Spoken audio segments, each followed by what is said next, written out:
Hi, this is Ian. I've been a Shopify seller for more than 5 years, and today I'm going to show you the easiest way to revert sale prices after the sale ends using Shopify's bulk edit feature.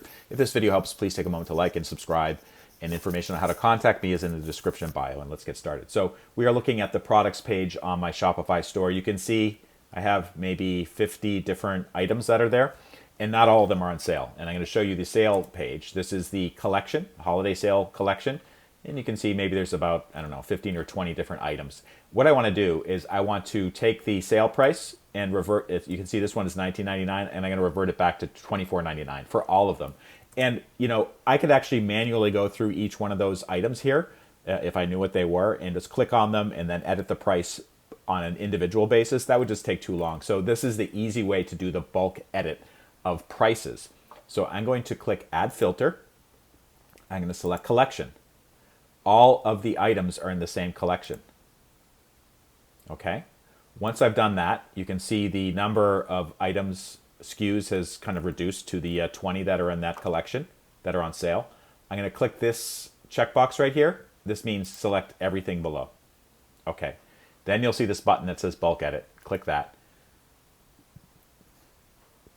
And then you will see the different options we have. Actually, it says the base price, vendor, product category.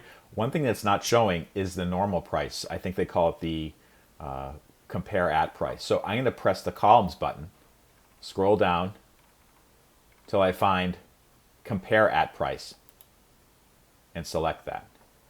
Okay, so this means I can now start editing things back to what they should be. So what I'm going to do is just click on them. And actually, for this one, I'm not going to revert to the normal price. I usually have it at a little bit less than that. So I'm going to go to $34.99 for that one.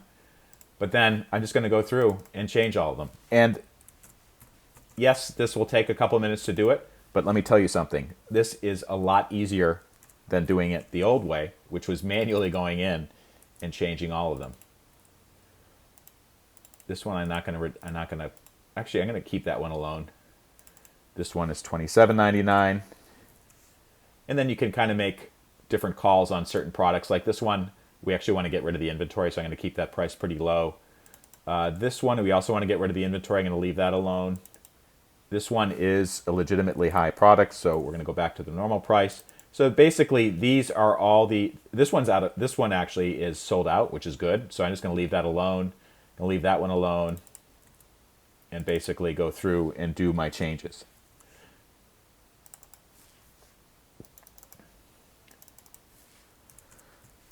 And I think we're almost done here. Yep, this is the last one. Okay, now click Save.